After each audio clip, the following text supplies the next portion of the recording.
रामकृष्ण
काय सांगू देवा ज्ञानोबाची ख्याती, वेद वैशामुखी बोलविले, कोठवरी वाणू याची स्वरूप स्थिती, चालविले भिंती बैसोनिया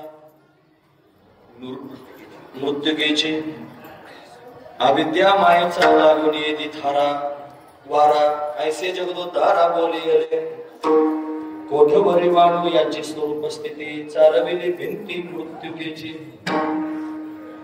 नामामणीयाने चालिले पतित, भक्ती केली ख्यात ज्ञानदेवे,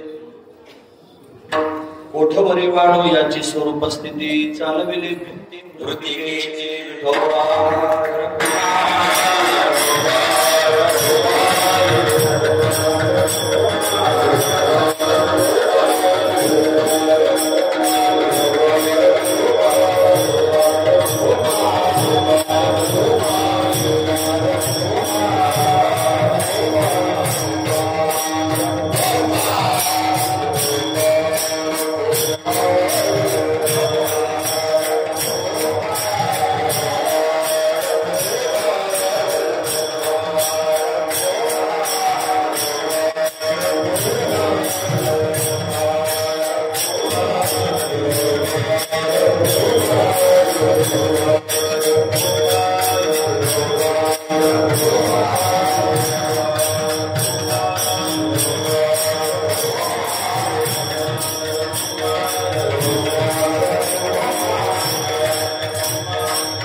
काय सांगू देवा ज्ञानोबाची ख्याती, वेद महिषामुखी बोलविले, कोठवरी वाणू याची स्वरूप स्थिती, चालविली भिंती मृत्युकेची.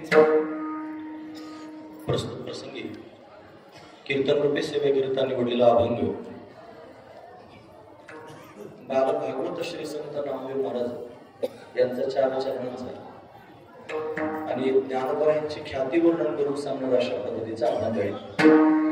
या अभंगामध्ये श्री संत नामदेव महाराज आपल्याला काय प्रतिपादन करून सांगतात तत्पूर्वी आपण एकदा संतांना नमन करू. श्री संताची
विश्रांती पावलो सांभाळा उत्तरी वाढले अंतरे प्रेमसू. काय सांगू देवा ज्ञानोबाची ख्याती, वेद महिषामुखी बोलविला, कोठवरी वाणू याची स्वरूप स्थिती, चालविले भिंती मृत्यूची प्रस्तुत. प्रतिवर्षीप्रमाणे याही वर्षी आपण सर्वजण श्री संत रंगदास स्वामी महाराजांच्या सानिध्यात आणि अलंकापुराचा त्यांनी प्रवास, अलंकापुराची यात्रा पूर्ण केलेली आहे. आज यात्रेतील असणारा हा तिसरा मुक्काम असेल इथला, आणि या मुक्कामाची द्वादशीची असणारी ही भगवंताची कीर्तन रूपे सेवा. हे अकारण करुणा वर्णालय भक्त कामा कल्पतरुम भगवान पांडुरंग परमात्म्याच्या अथांग करुणेने, त्याच्या दयेने या सर्व संयोजक मंडळींच्या माध्यमातून अचानक गदा फेकल्यासारखी आमच्या वाटेला आलेली आहे. दाते महाराज काल भेटण्याकरिता आले आणि हट्टा धरला की उद्याची कीर्तन सेवा तुम्ही केली पाहिजे. दिवसभर कार्यक्रम होते, फिरणं होतं. असं वाटलं होतं की आता विश्रांती करायला देव इथे येतो, आपण थोडी विश्रांती केल्याने काय फरक पडला म्हणून. पण देवालाच असं वाटत होतं विश्रांती करू नका, हीच विश्रांती आहे. मलाही समाधान वाटलं ते काय नाही. पण आज ही भगवंताची सेवा या ठिकाणी आपल्याला करायची. अतिशय अल्पशा वेळेमध्ये थोड्या वेळात आपण भगवंताचं चिंतन, ज्ञानोबरायांची ख्याती वर्णन करू. श्री संत नामदेव महाराज संवाद साधत आहेत. ज्या अर्थी अभंगत असं लिहिलं, काय सांगू देवा ज्ञानोबाची ख्याती. ते जर असं म्हणले असते ना, काय सांगू देव ज्ञानोबाची ख्याती. ज्ञानोबा देव आहेत तर त्यांची काय ख्याती वर्णन करून सांगू, तर ते आपल्याला सांगितल्यासारखं झालं असतं. म्हणजे देव नाही, देवा काय सांगू देवा, देवा तुला काय सांगू ज्ञानोबाची ख्याती. काय ज्ञानोबाची ख्याती तुला कसं सांगू देवा. काय केलं ज्ञानोबाने, म्हणजे वेद महिषामुखी बोलविले. महिषा म्हणजे म्हशीचा मुलगा, रेडा नाहीच कळलं तर टोनगा, हे त्यांनी शब्द त्याच्याकरता वापरले जातात. म्हशीचा असणारा पुत्र आणि त्याच्या मुखातून ज्ञानोबरांनी वेद बदलून घेतला. काय दिव्य असणारी ही त्यांची ख्याती आहे. हे विशेष आहे महाराज. ज्यावेळेला रेडे महाराज बोलू लागले ना, त्यावेळेला तिथं त्यांनी उपस्थित असणारे सगळे भूदेव ब्राह्मण ज्यांच्या हातात वेदाच्या पोथ्या होत्या, ते सगळेचे सगळे लोक आपापल्या पोथ्या तपासू लागले. म्हणजे हा रेडा बरोबर बोलतोय का असं नाही, रेड्याच्या मुखातून अस्खलित वेद त्यांनी प्रगट होत होता आणि आपल्या पोथीमध्ये त्यांनी मला अस्खलित लिहिलेलं आहे काय हे तपासलं जात. आणि जसाच रेडा त्यांनी बोलू लागला, अशी सगळीकडे बातमी पसरली, रेडा बोलू लागला, रेडा बोलू लागला. आणि जोपर्यंत पैठणात भावंड होते, रेडा जोपर्यंत बोलत होता तोपर्यंत फार दुरून दुरून लोक रेड्याच्या मुखातून वेद श्रवण करण्याकरिता येत होते. ख्याती होणं म्हणजे काय, प्रसिद्धी होणं. काय ज्ञानोबरायांची ख्याती महती, त्यांचं काय वर्णन करू सांग. वेद महिषामुखी बोलविला, महिषाच्या मुखातून वेद बोलविला. कुठपर्यंत याची स्वरूप स्थिती वर्णन करून सांग. कोठवरी वाढून याची स्वरूप स्थिती, कुठपर्यंत स्वरूप स्थिती वर्णन करून सांग. चालविले भिंती मृत्युकेची. मृत्तिका म्हणजे माती आणि भिंत, आपल्याला भिंत माहिती असेल पुरेपूर त्या भेंड्याच्या भिंतीवर, भेंड्याच्या दगडाच्या सगळ्यांना माहिती, विटाच्या सगळ्यांना माहिती, आता गुलाबच्या सगळ्यांना माहिती. पण पूर्वी भेंडे तयार केले जायचे, भेंड्याच्या भिंती होते. भेंडा म्हणजे माती, माती आणायची, त्याच्यात काही बऱ्याच वस्तू घालायच्या आणि मग ते भेंडे तयार करायचे, ती मातीची भिंत तयार करायची. अजूनही मातीच्या भिंतीचे बुरुज तसेच आहेत. विटाचे घर पडून गेले लोकांचे, पण मातीचे मात्र बुरुज तसेच आहेत. थोडी घट्ट असणारी ती माती, त्या मातीची भिंत होती. त्या भिंतीवर त्याने बसले होते आणि त्याच्या मनात आलं भिंत चालावी, आणि भिंत चालली ना, आकाशात उडाली भिंत. हेच त्यांची ख्याती विशेषता आहे, फार महत्वाचा मुद्दा आहे. म्हणून दिव्य असताना त्यांनी चमत्कार त्यांच्या जीवनात पाहायला मिळाला. चालविली भिंती मृत्युकेची. एवढंच कार्य केलं असं नाही, नुसते चमत्कार दाखवण्याकरिता आले लोकांच्या समोर चमत्कार दाखवला असं नाही. मग काय केलं, अरे सगळ्या जगाच्या उद्धाराकरिता सायास केले आणि प्रतिज्ञापूर्वक त्यांनी अशा पद्धतीने सगळ्या जगाला सांगितलं, अविद्या मायेचा लागून वारा ऐसे जगदोद्धारा बोलविले. म्हणून त्यांनी जगाचा उद्धार करण्याकरिता अशा पद्धतीने सगळ्यांच्या समोर त्यांनी ते वर्णन करून सांगितलं. आणि अविद्या आणि मायेचा वारा जीवाला त्यांनी लागू द्यायचा नाही, त्याला उद्धाराची साधना अशा पद्धतीने प्राप्त करून द्यायची. हे विशेषत्व त्यांनी ज्ञानोबरायांचं आहे. ते नामदेव महाराज वर्णन करून सांगतात, अशी दिव्य स्थिती त्यांनी ज्ञानोबरायांची. या ज्ञानाच्या माध्यमातून ज्ञानोबरायांनी अनेकांना तारलं. नामामणी आणि तारले पतित म्हणजे पापी, अनेक पाप कृत्य करणारे लोक सुद्धा त्यांच्या संगतीत आले आणि त्या संगतीने उद्धरून गेले. म्हणून त्यांनी जगामध्ये भक्ती प्रगट करण्याचं काम त्यांनी केलं. आणि म्हणून भोळ्या बाबड्या लोकांना भगवंताच्या भक्तीला लावलं आणि भक्ती अशा पद्धतीने ख्यात केली. भक्ती केली ख्यात, ज्ञानदेव ज्ञानोबरायांनी भक्ती ख्यात केली आणि पतितांचा उद्धार करण्याचं काम केलं. सर्वांगीण ज्ञानोबरायांचं कार्य. आणि या माध्यमातून श्री संत नामदेव महाराज आपल्या समोर वर्णन करून सांगतायत. असा अभंगाचा सरळ अर्थ पाहण्याचा आपण प्रयत्न केला. विठोबा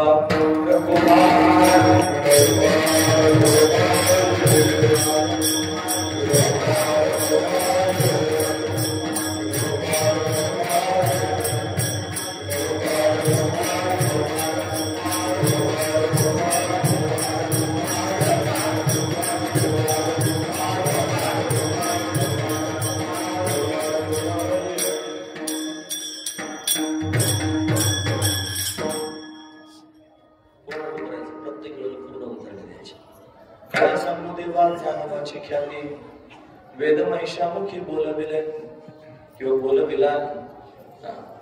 प्रस्तुत प्रतिवर्षी आपण अलंकापुराची वारी करण्याकरिता येतो आणि ज्ञानोबरायांची भेट इथे येऊन त्यांनी होते.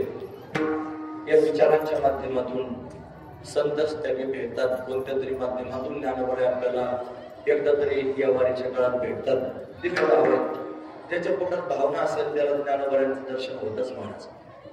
नाही काही झालं प्रत्यक्ष दर्शन तरी ज्ञानोबरायांचे विचार जरी आपल्यापर्यंत पोहोचले तरी ते विचार सुद्धा ज्ञानोबरायांचं स्वरूपच आहे. असे विचार या वारीच्या काळात आपल्याला पाहायला मिळतात.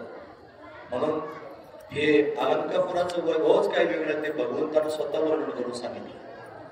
ते म्हणतो, हे पंढरीहुनी सोपे जनासी धरावया हरावया पापे. म्हणून त्यांनी महाराज जगाचं पाप हरवण्याकरिता हे पंढरीपेक्षा सोपं आहे. पण पंढरपूरची यात्रा केल्यानं पाप ताप जर निवृत्त होत असेल तर त्याच्यापेक्षा त्यांनी लवकर पाप ताप जाण्याचं साधन म्हणजे अलंकापुराची वारी आहे. मग जो कोणी आनंदीची वारी करील, जो ज्ञानोबरायांची वारी करील, जो करील याची यात्रा, तो तारील सकळ हे गोत्रा, तो संपूर्ण त्यांनी महाराज गोत्राचा उद्धार करील. पंढरपूरची वारी केल्यानंतर तिला एकटा मुक्त होईल, पण ज्ञानोबरायांची वारी केल्यानं सगळ्या गोत्राचा उद्धार करेल. एवढं सामर्थ्य ज्ञानोबरायांच्या वारीच आहे. म्हणून आपण सर्वजण या ज्ञानोबरायांच्या वारी करता या ठिकाणी उपस्थित आहोत. मोठे भाग्यवान होत, आपल्याला सद्बुद्धी आणि अशा पद्धतीने प्राप्त झाली आणि आपण त्यांनी ही वारी करतो. बऱ्याच वर्षांपासून, किती वर्ष झाले आता, 22 वर्षांपासून अविरतपणे ही वारी या ठिकाणी सुरू आहे.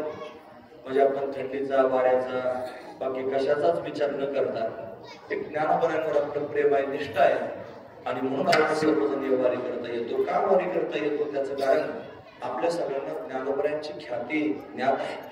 ज्ञानोबरायांचा महिमा आपण सर्वजण त्यांनी जाणतो. पण जेव्हा त्यांनी महाराज आपण जाणतो तो त्यांनी महाराज पूर्ण जाणत असतो असं नाही. कारण आपण फक्त वरवर ऐकलेलं जाणतो. हे वरवर ऐकून एखादी गोष्ट त्यांनी जाणणं आणि प्रत्यक्षात त्यांनी अनुभवातून जाणणं याच्यात फरक आहे. तिथं अभंग नामदेव महाराजांचा आहे आणि ज्ञानोबरायांची ख्याती नामदेव महाराजांनी कोणाकडून तरी ऐकली मग आपल्याला सांगितली असं नाही म्हणा. मग नामदेव महाराजांनी ज्ञानोबरायांची ख्याती प्रत्यक्ष अनुभवलीच, त्यांचा महिमा प्रत्यक्ष अनुभवला आणि जो अनुभवला तो आपल्या समोर सांगितला. हा महत्वाचा विचार. तर नामदेव महाराजांना जगाचं सख्य नाही. नामदेव महाराजांना जगाशी काय घेणं देणं नाही.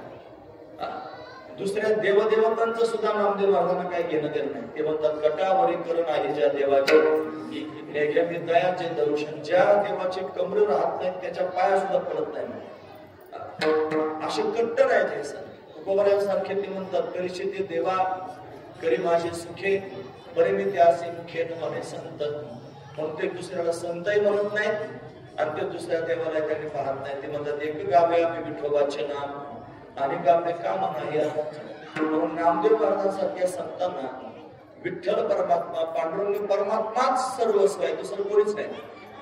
म्हणजे देवाबरोबरच नामदेव महाराजांचं सख्य आहे, तोच सखा आहे. त्याच्याशीच बोलतात, त्याच्याशीच सगळे व्यवहार करतात. काही चांगलं वाटलं तरी त्यालाच जाऊन सांगतात, काही वाईट वाटलं तरी त्यालाच जाऊन सांगतात. असा नामदेव महाराजांचा स्वभाव आहे.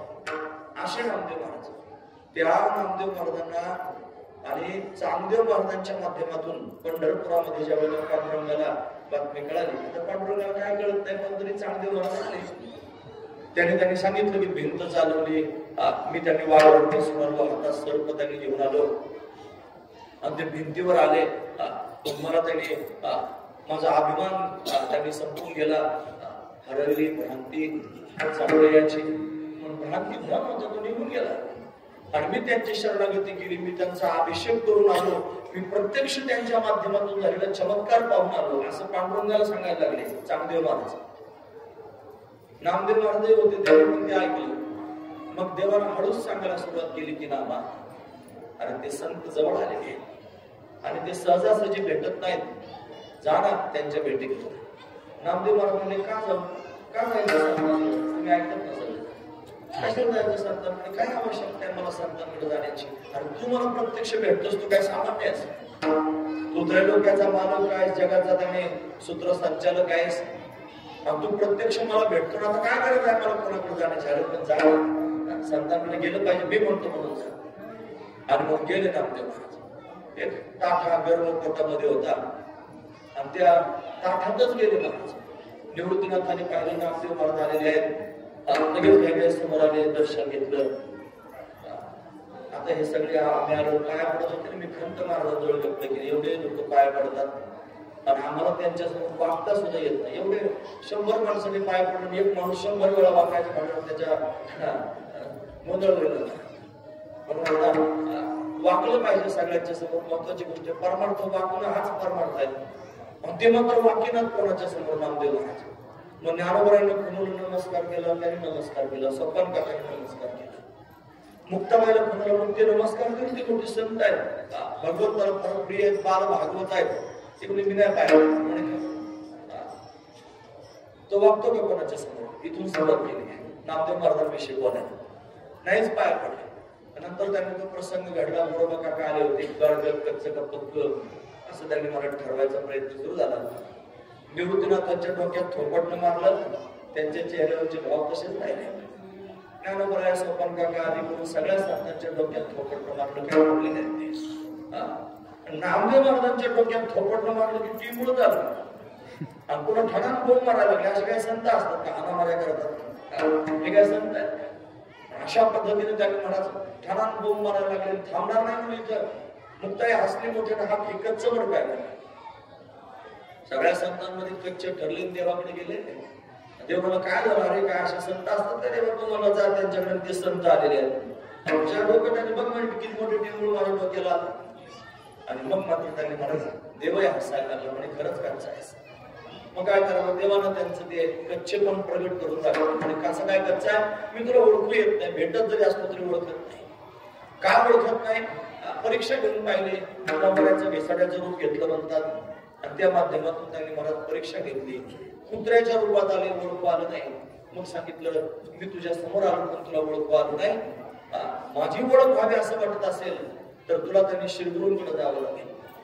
मग त्यांनी विसोबा काकांकडे पाठवलं आणि विसोबा काकांच्या माध्यमातून सर्वात्मक भाव अंतःकरणामध्ये प्रगट झाला. कशा माध्यमातून, तुम्हाला सगळी कथा माहिती, मला ती कथा सांगण्याचं तात्पर्य नाही. मला या अभंगातला भाव सांगायचा आहे आणि म्हणून तो तसा नाही सांगता यायचा, या स्थितीत जाऊन सांगावं लागेल, म्हणून मी तुमच्या समोर ते प्रगट करतो. लक्षात काय महत्वाचा मुद्दा आहे. विसोबा काका पिंडीवर पाय ठेवून झोपले होते. नामदेव महाराज गेले म्हणजे याच्याकडे मला पाठवलं ना, हा पिंडीवर पाय ठेवून जाऊ, एकेरी शब्दात चालू परत फिरले. विसोबा काकाने हाक मारले, अरे नामदेवा परत का झालं, अरे मी माझं नाव माहिती आहे.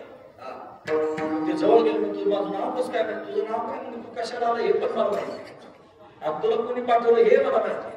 मग म्हणे तुला जर एवढं कळत तर माझं नाव माहिती, मी कशाला आलो, कोणी पाठवलं हे तुला माहिती आहे.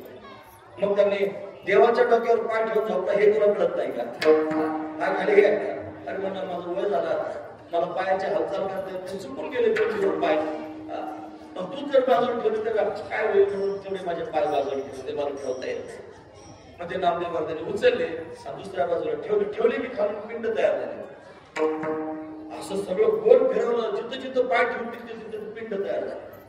तुम्ही ऐकत नसाल, न बोलता उपदेश केला, काही बोलले नाही. उपदेश काय उपदेश झाला? सगळ्या ठिकाणी देवच देव बनले नाही.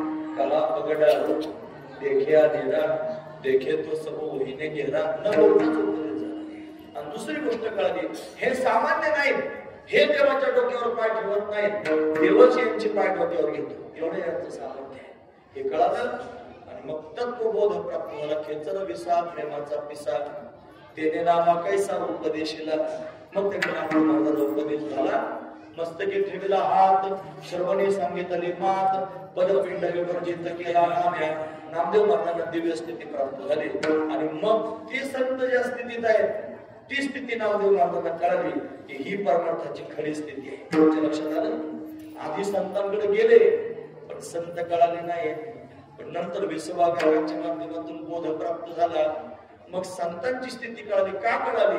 तुका म्हणे अंगी व्हावे ते आपण, तरीच महिमा कळून स्वतः संतत्व प्राप्त करून घेतलं. संतपण नाही मिळत ते हाटी. बाजारात काय संतपण मिळतं काय? पदव्या लोक घेतात, त्यांनी बाजारात पदवी मिळते काय संतपणाची? ती तर एक अवस्था आहे, ती नामदेव महाराजांना काढली. मग कळालं बोध कशाला म्हणतात, मग कळालं दिव्य स्थिती कशाला म्हणतात. आणि मग पुन्हा एकदा त्यांनी मला त्या संतांच्या भेटीची आस अंतःकरणात निर्माण झाली आणि पुन्हा भेटण्याच्या संतांना. मग मात्र पहिले नामदेव महाराज नव्हते, आता बोध संपन्न नामदेव महाराज होते. आणि भेटायला गेल्यानंतर त्यांनी मला त्या संतांचा सहवास झाला.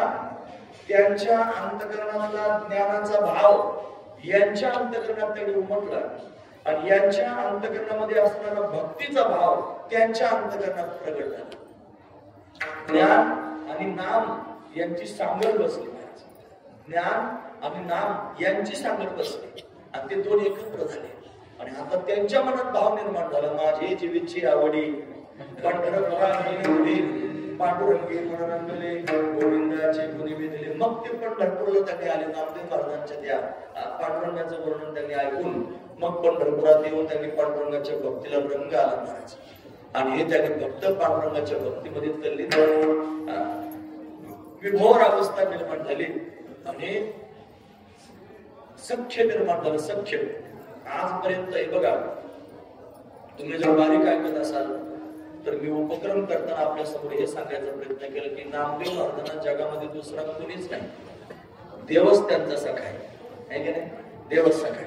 आणि आता मी तुम्हाला काय सांगतो, नामदेव महाराजांना सख्य निर्माण झालं. कोणाबरोबर? ज्ञानोबरोबर आहे की नाही? कसं निर्माण झालं सख्य?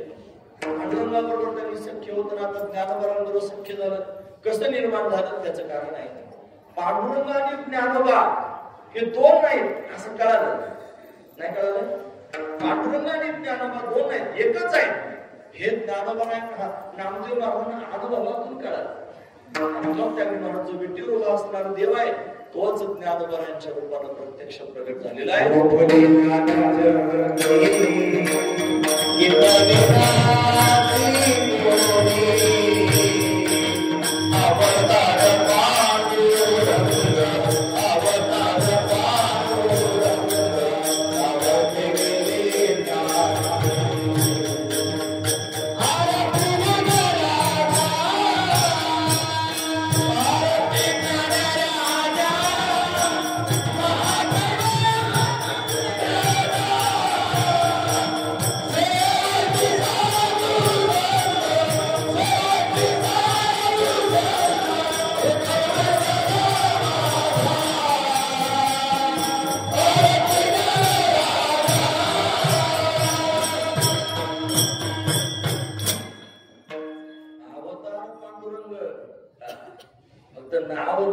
ठेवलेला आहे पण प्रत्यक्ष पांडुरंगाचाच अवतार आहे. हे कोणाला कळलं? नामदेव महाराजांना कळलं. महत्वाचा मुद्दा सांगतोय. म्हणून नामदेव महाराजांचं ज्ञानोबरोबर सख्य झालं.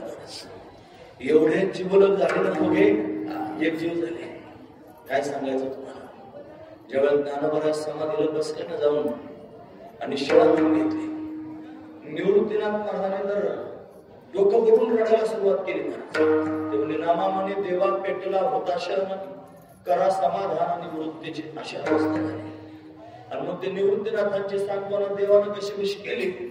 आणि ते झाल्यावर आता नामदेव महाराजांना अनावर झालं आणि डोकं पडून रडायला लागले. तेव्हा तू काय घात केलास, माझा ज्ञानदेव समाधीला नेऊन बसवला, मला आताच्या आता ज्ञानदेव दे, मला ज्ञानदेव त्यांनी प्रत्यक्ष माझ्या समोर उभा केला. आता समाधीत नेऊन बसवलं ज्ञानदेवाला. आणि मग कसं त्यांनी प्रत्यक्ष प्रकट करायचं, काय झालं माहिती आहे? ज्या पांडुरंगाच्या समोर अकांत नामदेव महाराज करत होते ना, त्याच पांडुरंगाने नामदेव महाराजांच्या समोर प्रत्यक्ष ज्ञानोबरांच्या रूपात प्रगट होऊन दर्शन दिलं महाराज. मोठी गोष्ट आहे. म्हणजे का मला का सांगायचं कशाकरिता? नामदेव महाराजांना ज्ञानोबरांविषयीचा एवढा अंतरंग भाव प्राप्त झाला होता. म्हणून माझ्यासारख्यानं ज्ञानोबरांची ख्याती सांगलं. एखाद्या कीर्तनकारांना त्यांनी महाराज चरित्र सांगणाऱ्यांना ज्ञानोबरांचं चरित्र सांगून ज्ञानोबरांची ख्याती सांगणं आणि ज्ञानोबरांना आत्मत्वानं जाणून ज्ञानोबरांची ख्याती सांगण्याच्या फार जमीन आसमानचा फरक आहे. आणि अभंगात सांगणारे नामदेव महाराज आहेत आणि एवढे समरस ज्ञानोबरांविषयी झालेले आहेत. म्हणून ते खऱ्या अर्थानं ख्याती सांगू शकतात, तेच ज्ञानोबरांची महती सांगू शकतात. मी नाही, तुम्ही कोणीच नाही. जे एवढे समर्थ झाले ते त्यांचा महिमा सांगू शकतात, तेच त्यांची ख्याती सांगू शकतात. म्हणून प्रत्यक्ष ख्याती सांगणारे नामदेव महाराज आणि एवढं सख्य झालं, फार प्रेमाने एकमेकांवर राहू लागले. ज्ञानोबराने तीर्थयात्रा करण्याची त्यांनी आणि अशा पद्धतीने ओढ लागली. मग पांडुरंगाकडे त्यांनी गेले, देवा मला तीर्थयात्रेला जायचंय, मला असं वाटतं नामदेवाला माझ्याबरोबर पाठवावं. मग देवाने त्यांनी होकार दिला, नामदेव महाराजांना बरोबर दिलं. मग ज्ञानोबा नामदेव महाराज सगळे संत एकत्र होऊन तीर्थयात्रा करून आले. आणि त्या दरम्यानमध्ये फार त्यांनी महाराज संघ ज्ञानोबरायांचा त्यांनी नामदेव महाराजांना झाला. ज्ञानोबरायांच्या जीवनातले, ज्ञानोबरायांच्या स्वभावातले विविध पैलू नामदेव महाराजांना अशा पद्धतीने कळाले. आणि मग तो दृढ भाव अंतःकरणात निर्माण झाला आणि ती ख्याती अंतःकरणामध्ये त्यांनी प्रगट झाली. सांगावं कोणाला? आले तीर्थयात्रा करून आणि आल्यानंतर त्यांनी मला मोठा सोहळा केला. त्याला मावंद म्हणतात. मावंद केलं महाराजांनी केलं होतं. परिक्रमा करून आले त्यावेळेला मावंद, मावंद शब्दाचा अर्थ तो मावद संस्कृत शब्द आहे. मा म्हणजे नको, वध म्हणजे बोलू. आपल्याकडे प्रकार आहे मावंद करण्याची. देवाने स्वतः मावंद केलं. मग सगळी तीर्थयात्रा पूर्ण झाली आणि सगळे संत आपापल्या स्थानावर गेले. आता देव आहेच नामदेव महाराजांचा सखा. मग नामदेव महाराज त्यांनी काही असले की देवासमोर जायचं, देवाबरोबर बोलायचं. अशा पद्धतीनं भगवंताशी संवाद करणारे नामदेव महाराज एवढा काळ ज्ञानोबरायांची संगती प्राप्त करून त्यांनी आले. आणि आल्यानंतर त्याने महाराज देवाच्या जवळ बसले. मग देव विचारायला लागला, कशी काय झाली यात्रा? आपण विचारतोच की नाही महाराज, कशी झाली यात्रा? गेलती वारीला, कशी काय झाली वारी? थंडी वाजली का? जेवायची आवड झाली का? अमकं झालं का? मग विचारपूस करतात की नाही, तसं देव विचारपूस करायला लागला. देव म्हणला, नामदेवा तुला त्यांनी संतांच्या बरोबर पाठवलं आणि तू तीर्थयात्रा करून आला, तुला एवढा त्यांचा संग झाला, काय वाटलं त्यांच्या बरोबर राहून? ज्ञानोबरायांच्या संगतीत जास्त काळ राहिला, काय तुला ज्ञानोबरायांविषयी वाटलं सांग तरी मला. काय ज्ञानोबराय, कसे तुला ज्ञानोबराय कळाले? कोणत्या अंगाने तू ज्ञानोबरायांना पाहिलं? कशा पद्धतीने तू ज्ञानोबरायांविषयी विचार करतो सांग तरी मला. कोण म्हणतो? देव म्हणतो. तुम्ही नाही ऐकत? कोण म्हणतो? देव म्हणतो. कोणाला म्हणतो? नामदेव महाराजांना म्हणतो. तू यात्रा करून आला ना, तीर्थयात्रा करून ज्ञानोबरायांच्या संगतीत यात्रा करून आला. एवढे दिवस तू त्यांच्या संगतीमध्ये राहिला, तुला काय वाटलं त्यांच्याविषयी? तू कसा विचार करतोस त्यांच्याविषयी? काय आहे ज्ञानोबराय, कसे आहेत ज्ञानोबराय सांग तरी मला.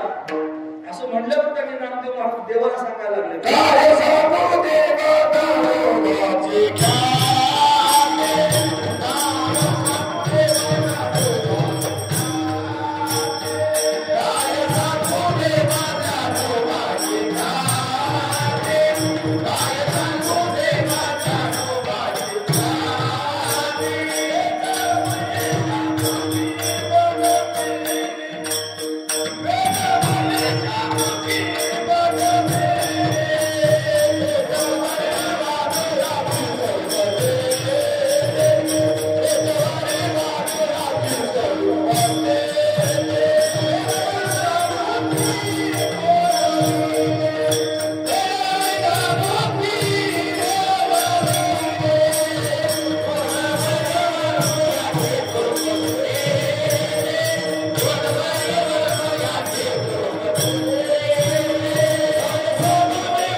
राहिला सांगा तरी काय ज्ञानोबा आहे, कशात ज्ञानोबा आहे सांगा तरी. असं देव नामदेव महाराजांना विचारायला लागलं. तुम्ही ऐकतात ना सर्वच, जुळलं नाही सगळं, जुळण्यासारखंच आहे महाराज. आणि मग नामदेव महाराजांच्या पोटात तर ते साठवलंच होतं, कोणाला सांगू असं झालं. खरंच इथं त्यांनी या अलंकापुरात तुम्ही आलात आणि तुम्हाला जर खरोखर संत महात्म्यांचा संग झाला आणि त्यांच्या संगतीत जर खरोखर काही उपलब्धी झाल्यासारखी वाटली तर घरी गेल्यानंतर तुम्हाला असं वाटतं की कोणासमोर तरी सांगावं. सांगायला सापडत नाही महाराज कोणी. तो पारमार्थिक विचाराचा असला पाहिजे, त्याला त्यातलं काही कळालं पाहिजे. आणि तसं जर नाही सापडला तर जीव कालबिल करतो. आणि एवढ्या काहीतरी एखादा परमार्थ करणारा सापडला आणि त्याच्याशी चर्चा सुरू झाली, वारीला गेलो होते कसं काय चांगली झाली वारी, मग ते सांगायला सुरुवात करतो काय सांगू वारीचं तुम्हाला, काय सांगू वारी. तिथे गेल्यावर अशी प्रदक्षिणा झाली, असं आमचं भाग्य आम्हाला वारीला लागलं की लगेच ताबडतोब वशीला लागला, आतमध्ये दर्शनाला जाता आलं. काय सांगू, तिथे गेल्यानंतर त्यांनी असे महात्मे भेटले, काय सांगू तुम्हाला, असा सत्संग झाला, असं त्यांनी घडलं. असं कौतुक सांगायला सुरुवात करतो ना, काय सांगू असं म्हणतोच ना. तसे नामदेव महाराज सांगायला लागले, काय सांगू देवा, काय सांगू देवा.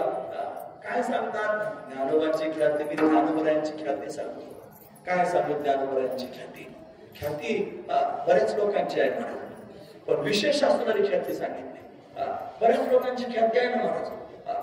मग एखादी ख्याती अशी सांगायची, लोकांना विशेष वाटण्यासारखी ख्याती सांगतो. मेलेला माणूस जिवंत करणे, हे मेलेले माणसं जिवंत करतात, ख्याती नाही आहे ना महाराज ख्याती. पण त्यात काय नामदेव महाराजांचं नाही सांगावं वाटलं डायरेक्ट की मेलेले माणसं चांगदेव महाराजांनी जिवंत केले. चांगदेव महाराज समाधी लावून बसायचे, 1400 वर्ष जगले की नाही, 100 वर्ष जीवनाचे पूर्ण झाले आणि काळ येणार आहे त्याला असं कळालं की आधीच समाधी लावून बसायचं. आणि समाधी लावून सगळ्या लोकांना मुदत सांगायची, एवढ्या काळ मी समाधीत राहील. म्हणजे काळाची मुदत त्यांनी आहे, तेवढ्या काळात तो आला परत फिरला की परत जागा होईल असं सांगून ठेवायचे. लोकांना माहित होतं एवढ्या 4-8 दिवसात हे जागे होते किंवा 4-2 दिवसात त्यांची तिथी आहे जागा होण्याची. मग त्या काळात कोणी मेलं तर त्या जाळीत नव्हते करायचं. मग काय करायचं, जिथं चांगदेव महाराज योगीराज आणि समाधी लावून बसलेले आहेत तिथं त्यांनी ते प्रेत आणून ठेवायचे. आणि मग त्यांना ते जर जास्त दिवस लागत असतील तर त्याला तेल बिल चोळून त्यांनी काहीतरी वनौषधी करून त्याचं प्रेत चांगलं राहावं याच्याकरिता तसंच टिकून ठेवायचे. मग चांगदेव महाराज जागे व्हायचे, त्यांनी डोळे उघडले की सगळे मेलेले त्यांनी जिवंत व्हायचे. आता हे काय सामान्य गोष्ट आहे का? सामान्य असलं तर करून दाखवा एखादा प्रयोग. एखादा मेलेला माणूस आहे त्याच्याकडे 2-5 मिनिटं बसा, डोळे उघडा आणि तुमच्या चेहरा जिवंत होतो का दाखवा. आपल्या चेहरा जाण्यासारखं आहे नाही ना. विशेष मेलेला तरी कसा जागा होईल, महत्वाची गोष्ट आहे. म्हणजे मेलेला मनुष्य जिवंत करणं सामान्य गोष्ट नाही. मेलेला मनुष्य जिवंत करणं हे सामान्य सामर्थ्य नाही, पण एवढं श्रेष्ठ सामर्थ्य आहे मेलेली माणसं जिवंत करणं. नामदेव महाराजांना ती काय ख्याती नाही वाटली मला, त्याचं काय विशेष नाही वाटलं. विशेष कशात वाटलं माहिती का? विशेष त्यांनी वाटलं रेड्याच्या मुखातून वेद बोलून दाखवलेलं विशेष. मेलेली माणसं जिवंत करता येतील, मेले माणसं जिथं उठवेल अशी प्रमाण आपल्याकडे. म्हणून त्यांनी महाराज मेलेली माणसं जिवंत करता येतील. अरे आस्ताला जाताना रवी सूर्य त्यांनी धरता येईल, हातानं समुद्र पोहून जाता येईल. ख्याती नाही काय, विशेष नाही काय. म्हणून हे सगळं विशेष त्यांना वाटलं नाही. विशेष वाटलं रेड्याच्या मुखातून वेद बोलून दाखवला. एखाद्या माणसाच्या मुखातून त्यांनी वेद बोलून दाखवणं सोपं असेल नाही का? माणसाच्या मुखातून वेद बोलून दाखवणं सोपं आहे का? सोपं म्हणा बरं तुम्ही, सोपं आहे का? दाखवा. सोपं असलं तर एखाद्याच्या तोंडातून वेद काय माती कळते आपल्याला वेदाची? खरं सांगा तुम्ही, काय कळेल आपल्याला? काही कळत नाही. म्हणजे वेद माणसाच्या तोंडातून बोलून दाखवणं सुद्धा सोपं नाही. ते वेद बोलून दाखवले कोणाच्या तोंडातून? रेड्याच्या तोंडातून. वेद महिषामुखी बोलविले हे विशेषत्व आहे. म्हणजे त्यांनी किती विशेष गोष्ट आहे. रेड्याच्या मुखातून वेद बोलून दाखवला, रेड्यामुखी वेद बोलविला, गर्भत विजयांचा हरविला. रेड्याच्या मुखातून वेद त्यांनी बोलून घेतला. म्हणजे माणसाच्या मुखातून नाही, एखाद्या निर्बुद्धाच्या मुखातून नाही, रेड्याच्या मुखातून वेद बोलून. लहानपर्यंत त्यांनी मला संपूर्ण ब्रह्मदेवाने जेवढ्या सृष्टी निर्माण केल्या असतील त्या संपूर्ण सृष्टीमध्ये अशी एकही घटना याच्या आधी घडली नसेल की रेडा वेद बोलला. तुम्ही ऐकतात ना सर्वजण, ब्रह्मदेवानं सृष्टी निर्माण केली, एकदा नाही केली, अनेक वेळेला केली. त्याला अनेक वेळेला सृष्टी निर्माण केली असली तरी सुद्धा त्याच्या सृष्टीमध्ये रेडा वेद बोलण्याचा प्रसंग कधीच आणि कोणाच पाहायला भेटला नसेल. तो त्यांनी अनंत युगामध्ये त्यांनी मला अशा पद्धतीने प्रथमच घडलेला प्रसंग आहे, म्हणून त्याची ख्याती वाटली.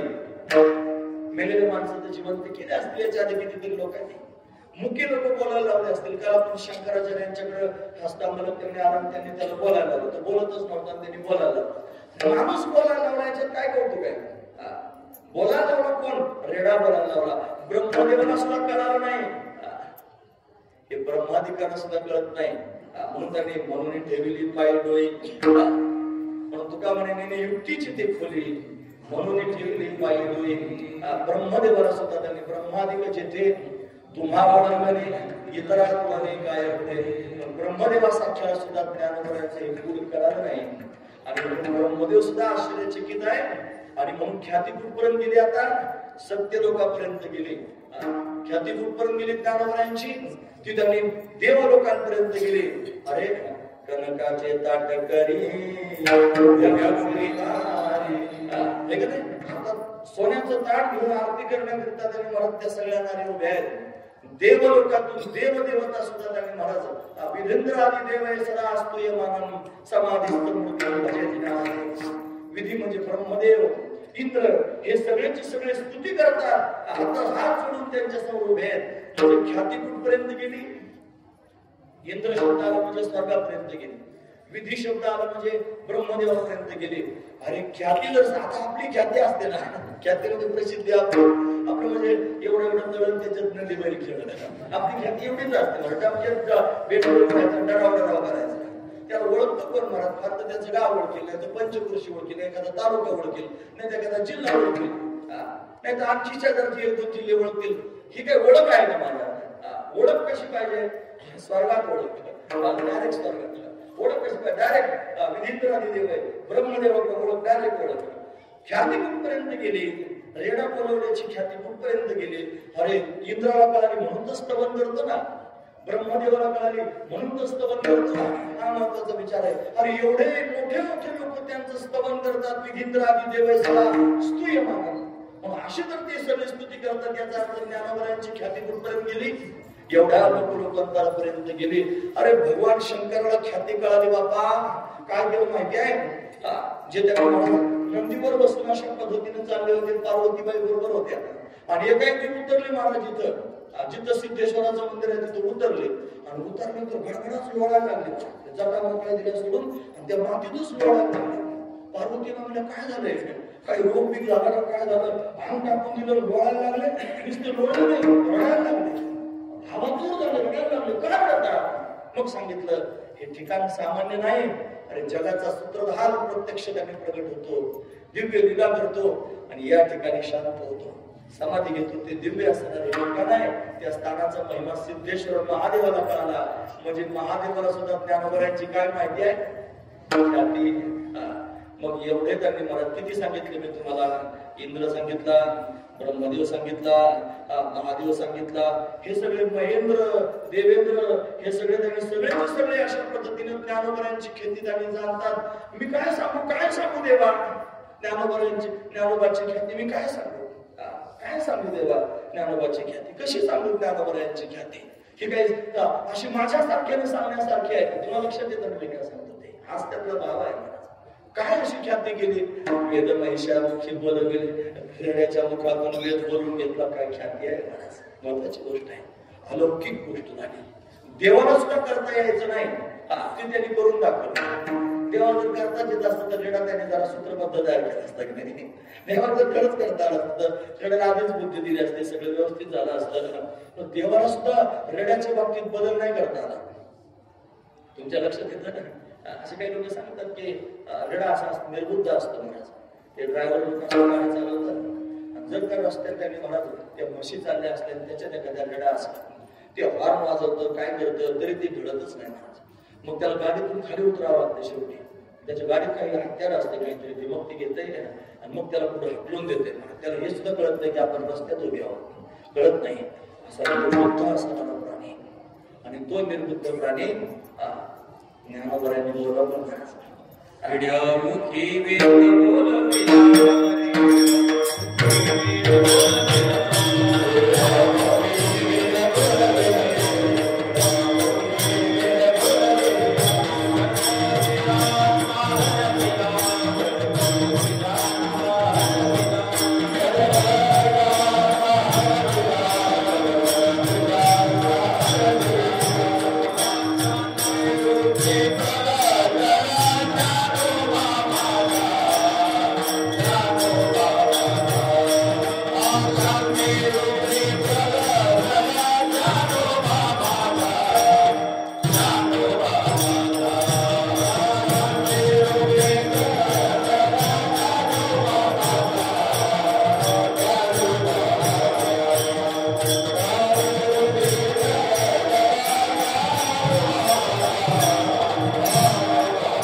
मुखी बोलविला गर्भध्वजांचा हरवला शांती रूपे प्रगटला ज्ञानोबा माझा ज्ञानोबा त्यांनी या शांत स्वरूपाला प्रत्यक्ष प्रगट झाला ही ज्ञानोबा यांची ख्याती आहे. कोण सांगताय? मी नाही. आपल्यासारखी किती सांगायला लागले त्यांना नाही सांगता यायचे. मग कोण सांगताय? जे जीवाला काय ज्यांचा अतिसख्य झालेला आहे, जे समरस झालेले आहेत ज्ञानोबरांच्या विचारांशी, आणि ते नामदेव महाराज अनुभवातून सांगतायत. आणि कोणाला सांगतायत? देवाला सांगतायत. का सांगतायत? तो विचारतोय काय सांगणार ज्ञानोबरांविषयी? तू त्यांच्या संगतीत गेला होता. देवाला सुद्धा संगती करावी लागते ज्ञानोबरांची. एखादा मनुष्य सगळ्यांना हवासा वाटतो, पण सगळ्यांच्या भाग्यात नसावा, आणि एखाद्याच्याच भाग्यात त्याने तो पडावा आणि त्याची त्याला संगती व्हावी. मग तो त्याच्यापासून थोडं दूर आला की मग ते बाकीचे जे त्याच्या संगतीची अपेक्षा करतात त्याला गरडा घालतात, आणि गरडा घालून त्यांनी मला त्याच्यावर कशी करतात ना. त्यांच्याकडे गेला होता. काय बोलले? काय बोलले सांग. कसे त्यांनी माझा काही विषय काढला होता का? अशी चौकशी करतात महाराज लोक. केवढी आस असते. तुझं देवाला सुद्धा ज्ञानोबरांच्या संगतीची आस आहे. नामदेव महाराजांनी सल्ला दिला नामाने देवा चला जरा विश्रांती घ्यावं या देव सुद्धा त्यांच्या समोर जाण्याकरिता लढाईत आहे महाराज. या देवाला त्यांचा महिमा आधीच माहिती आहे. आपण देवाला तरी महाराज नामदेव महाराजांकडून विचारायचं विचारतात, सांग तू गेला होतास त्यांच्या संगतीत, त्यांची आस मला लागलेली आहे, सांग ना काय वाटतं? ते बोले काय सांगू जेव्हा ज्ञानोबाची ख्याती काय ज्ञानोबरांची ख्याती सांग. काय ख्याती आहे? वेद महिषामुखी बोलविला म्हणजे तो महिमा त्यांची ख्याती इंद्राला कळाली, त्यांची ख्याती ब्रह्मदेवाला कळाली, त्यांची ख्याती महादेवाला कळाली, त्यांची ख्याती पांडुरंगाला सुद्धा कळाली. एवढे ख्यात नाम आहेत ज्ञानोबा. ज्ञानोबरासारखं कोण आहे मला जगामध्ये? एवढी ख्याती ज्ञानोबराची. तुम्ही ऐकलं ना सगळ्याचं. परत परत तेच सांगतो आणि परत नाही सांगत. सांगूच काय ते मला सांगा. हा महत्वाचा विचार कसं सांगू त्यांच्याविषयी. हे असंच किती वेळ मी सांगत राहिलो तरी ते त्याने मला सांगतच राहावंच वाटेल. अरे कुठपर्यंत वर्णन करू त्याची स्वरूप स्थिती? काय त्याने वर्णन करू सांगा ना. अरे त्यांनी मातीची भिंत त्यांनी चालवली नाही असं नामदेव महाराज म्हणतात.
म्हणू याची उपस्थिती देवा अशी ज्ञानोबरायांची ख्याती कुठपर्यंत वर्णन करून सांगू रे कसं वर्णन करू सांगू कोठवरी वाणू याची स्वरूपस्थिती आहे स्वरूपस्थिती कुठपर्यंत सांगू अरे याने चालवलेली भिंती मृत्तिकेची याने मातीची भिंत चालवली काय सामान्य गोष्ट आहे का मातीची भिंत चालवणारी वाघ चालवल्याच्यात काय नव्हतं चांगदेव महाराजांनी वाघ चालवला सजीवाला त्यांनी अशा पद्धतीने मोहित केलं आणि मोहिनी टाकून कोणालाही मोहित करता येत सजीवाला मोहित केलं वाघावर त्यांनी बसले हातात सर्पाचा चाबूक घेतला लोकांच्या दृष्टीने विशेष अरे ते वाघ सगळ्या जगाला खातो वाघाला चालवलं फार लोकांच्या दृष्टीने फार विशेष झालं विशेषच आहे विशेष नसलं तर प्रयोग करून दाखवा एखाद्या दिवशी म्हणजे चालवण्याचा वाघ चालवण्याचा प्रयोग जर तुम्हाला करता आला तर करून दाखवा तुम्ही काय विद्या शिकून या कुठून आणि वाघ चालवून दाखवा हे चालवतो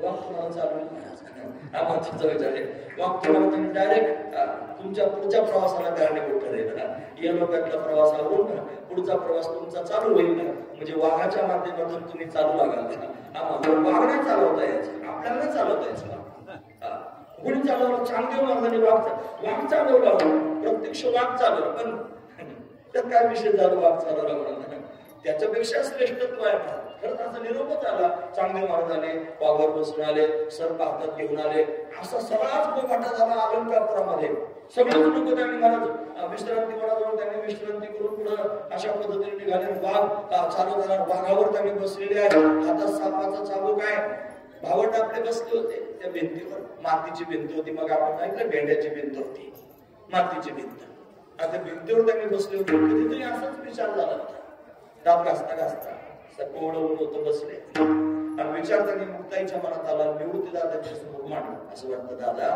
ही भिंत त्यांनी अशीच उंच आकाशात उडत झाली या जगात मग काय घ्यायचं रे आणि खरंच असंच आहे ना तुम्ही ऐकतात ना सगळं काय दिलं जगानं जेव्हा ते प्रत्यक्षात आपल्या सगळ्यांच्या मध्ये होते ना तेव्हा जगाने काय आरते वेळ थोडंच फार भयंकर कष्ट दिले भयंकर वेदना दिल्या वेदना सहन करून सुद्धा त्या जगामध्ये तग धरून राहिले लाभ मारले लोकांना तरी पण तग धरून राहिले खापरं फोडल्यावर जगाला मिळू दिलं नाही तरी पण तग धरून राहिले केवढे सायन्स केवढे कष्ट त्यांनी सहन केले असतील आणि एवढे कष्ट त्यांनी सहन करून सुद्धा आणि तग धरून राहिले कशा करत त्याचं कारण दुनिया मिळाली सगळे हा उदारचा दृष्टिकोन होता फार दूरचा दृष्टिकोन होता की आपल्या सगळ्यांचा त्यांनी उद्धार व्हावा आणि याच्याकरिता त्यांनी महाराज हे सगळे विशेष असणारे चरित्रातले भाग आपण सर्वजण पाहतो म्हणून त्यांनी आपल्या सगळ्यांच्या उद्धाराकरिता तग धरले माझ्याकडे संदेश दिला फार मोठा संदेश दिला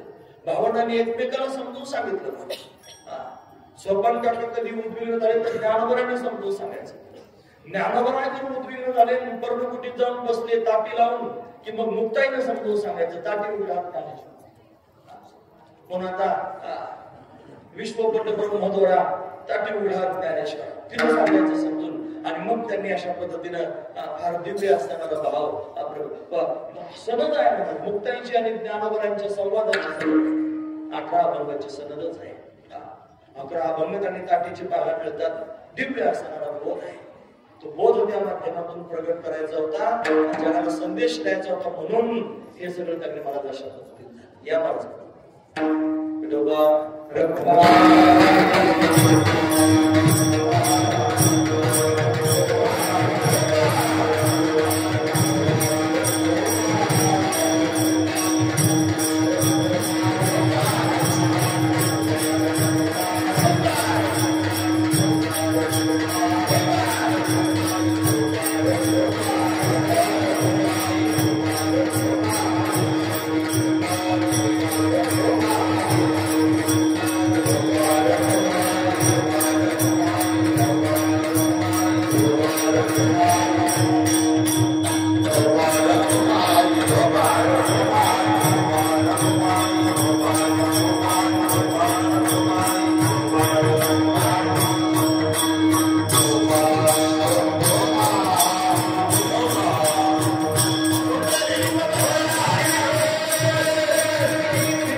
कीर्तनाची ठरली.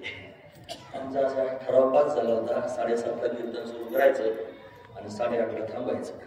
म्हणून आता मी थांबण्याच्याच विचारात होतो. पण आता त्याच्यामुळे तुम्हाला अर्धा तास कीर्तन जास्त ऐकायला मिळेल. कंटाळून गेले असतात काही लोकांना, असं वाटतं कधी याचं बंद होईल. आमच्या लोकांना असं वाटतं हे संपूर्ण काय असंच चालू करावं, असाही भाव पोटात निर्माण होतो. असू द्या, कोणाचं काय असं माझा अर्धा तास मी सांगतो, अजून लक्षपूर्वक ऐका. कोठवरी वर्णू वाणू याची स्वरूपस्थिती काय, स्वरूपस्थिती वर्णन करून सांगू. चालविली भिंती मृत्यू विचारे, मातीची भिंत चालवली, वाघ चालवणं सोपी गोष्ट आहे. आपल्या दृष्टीने सोपी नाही, आपल्या दृष्टीने सोपी नाही. हा म्हणतो वाघ चालवणं आपल्या दृष्टीने सोपं नाही, सिद्धांच्या दृष्टीने सोपं आहे. पण त्या सिद्धांना सुद्धा त्यांनी मला मोठा भ्रम झालेला आहे. मी फार मोठा सिद्ध झालो, त्याचा भ्रम घालवला पाहिजे ना. मग तो घालवण्याकरता दया पोटात निर्माण झाली, उदारता आहे महाराज.